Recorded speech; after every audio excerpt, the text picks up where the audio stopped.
గత 10 సంవత్సరాల నుండి విద్యార్థులు ఎంతో కష్టపడి చదివితే మనం తీసుకొచ్చుకున్న తెలంగాణలో అనేక రకాల అన్యాయాలు జరిగిపోయాయి. అందులో ముఖ్యంగా ప్రధాన పాత్రగా విద్యార్థులు జరిగిన అన్యాయాన్ని ఇప్పటి వరకు కూర్చలేదు. ఈ ప్రభుత్వం గ్రూప్ 1 రిలీజ్ చేసి చాలా అందరికీ ఒక పెద్దపీట వేయాలనే ఉద్దేశంతో వేయడం జరిగింది.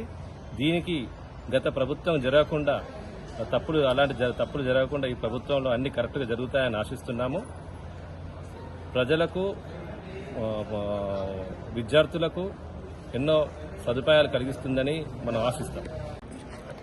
తెలంగాణ ఏర్పాటు కోసము తెలంగాణ ఉద్యమంలో న్యాయవాదులు ప్రముఖ పాత్ర వహించి తెలంగాణ ఏర్పాటు కోసం హర్నిశలు కృషి చేసినటువంటి ఈ న్యాయవాదులను కూడా గత ప్రభుత్వము మోసం చేసింది. కానీ ఇప్పటి ప్రభుత్వమైనా కూడా జూనియర్ అడ్వకేట్స్ నిలదొక్కుకోవడం కోసము వారికి స్టైఫండ్ ఒక 3 years వరకు ఇవ్వాలని ఈ ప్రభుత్వాన్ని విజ్ఞప్తి చేస్తున్నాము. అట్లాగే ఈ పోయినటువంటి ప్రభుత్వము విద్య వైద్యం మీద ఏ విధమైనటువంటి శ్రద్ధ చూపించలేదు. అది పూర్తిగా ధ్వంసం చేసింది విద్యా వైద్యాన్ని. ఈ ప్రభుత్వము కార్పొరేట్ స్థాయిలో వైద్యాన్ని పేద ప్రజలకు అందించాలని, అట్లాగే విద్యను కూడా కార్పొరేట్ స్థాయిలో ఏర్పాటు చేసి ఈ నిరుపేద ప్రజలను తెలంగాణలో ఆదుకోవాలని ఈ ప్రభుత్వాన్ని విజ్ఞప్తి చేస్తున్నాము.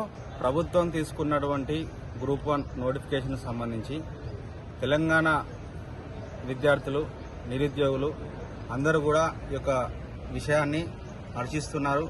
ముఖ్యంగా గత ప్రభుత్వం లాగా ప్రస్తుత ప్రభుత్వం విద్యార్థుల్ని మోసం చేయకుండా, నిరుద్యోగులు మోసం చేయకుండా కనీసం ఈసారి ఇచ్చినటువంటి ఈ గ్రూప్ 1 నోటిఫికేషన్ అయినా లీకేజ్ కాకుండా చూసి నిరుద్యోగులను ప్రభుత్వం ఆదుకోవాలి.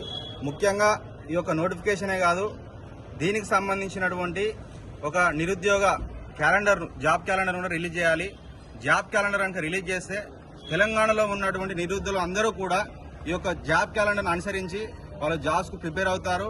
ఎందుకంటే జాబ్ క్యాలెండర్ ప్రిపేర్ చేయకపోవడం ద్వారా నిరుద్యోగులు కావచ్చు, విద్యార్థులు కావచ్చు, ఎవరైతే ఈ యొక్క గవర్నమెంట్ ఉద్యోగం కోసం ప్రయత్నిస్తున్నటువంటి అనేక మంది చదువుకున్నటువంటి తెలంగాణ నిరుద్యోగులు చాలా వివక్షతకు గురవుతున్నారు. కావున ఇకనైనా ఈ ప్రభుత్వం జాబ్ క్యాలెండర్ వెంటనే రిలీజ్ చేయాలి.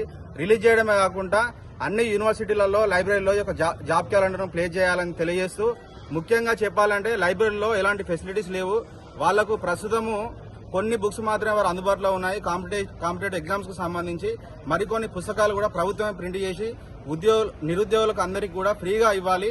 అలాగే వారికి సంబంధించినటువంటి ఉచితంగా మీల్స్ కూడా అందించాలి. ఎందుకంటే ప్రిపేర్ అయ్యే విద్యార్థులకు భోజన సదుపాయాలు లేకపోవడం ద్వారా వాళ్ళు 5 రూపాయల భోజనం తిని చాలా లేక వాళ్ళు అనేకమైనటువంటి ఇబ్బందులు పడుతున్నారు. కనుక ఈ యొక్క విషయాన్ని కూడా ప్రభుత్వం పరిగణలోకి తీసుకొని నిరుద్యోగులందరికీ కూడా న్యాయం చేయాలని విజ్ఞప్తి చేస్తూ నేను మీ గత బీఆర్ఎస్ ప్రభుత్వంలో 10 సంవత్సరాల్లో చూసుకున్నట్టయితే నిరుద్యోగానికి సంబంధించినట్లయితే గ్రూప్ 1 కానీ, గ్రూప్ 4 కానీ, డిఎస్సి కానీ ప్రతి ఎగ్జామ్లో చూసినట్టు డోకాలు జరిగినవి.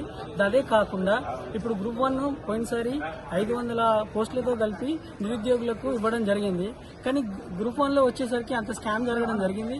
దాంతోపాటు అక్కడ ఉన్నటువంటి చైర్మన్ కూడా దానికి ఆ స్కామ్లో ఉండడం జరిగింది. అదే కాకుండా కొత్తగా ఏర్పడిన ప్రభుత్వం గ్రూప్ 1 కానీ, గ్రూప్ 1లో మనకు ఫస్ట్గా చూసుకున్నట్లయితే గ్రూప్ 4 రిజల్ట్ ఇవ్వడం జరిగింది. దాంతోపాటు గ్రూప్ 1 500 పోస్టులు ఉన్నప్పటికీ 60 పోస్టులు కలుపుకొని 560 పోస్టులను ఇవ్వడం జరిగింది.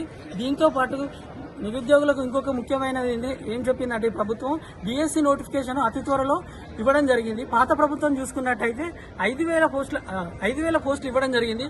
ప్రతి డిస్టిక్ లో చూసుకున్నా గానీ ఆ 5,000 పోస్టులు ఒక్కొక్క పోస్ట్ రావడం జరిగింది. దాంతో నిరుద్యోగత అనేది గ్రామీణ ప్రాంతాలలో ఎక్కువ ఉండడం జరిగింది. దాన్ని చూసుకున్నట్లయితే నిరుద్యోగం అనేది ఎక్కువై గత ప్రభుత్వాన్ని ఓడించడం జరిగింది. దాంతోపాటు కొత్త ప్రభుత్వం గ్రూప్ 4 రిజల్ట్ కానివ్వండి, గ్రూప్ 1 నోటిఫికేషన్ కానివ్వండి, కొత్తగా వచ్చే డిఎస్సి నోటిఫికేషన్ 11,000 పోస్టులు ఇవ్వడం కూడా ఎంతో సంతోషంగాన్ని నిరూపించుకోవడం జరుగుతుంది. దీంతో పాటు గ్రూప్ 1, గ్రూప్ 4, గ్రూప్ 2 ఇవన్నీ పోస్టులను కొత్తగా సృష్టించి నిరుద్యోగులకు మంచి సంతోషాన్ని నింపడం జరుగుతుంది. కాబట్టి నా యొక్క విజ్ఞప్తి తెలియజేస్తుంది.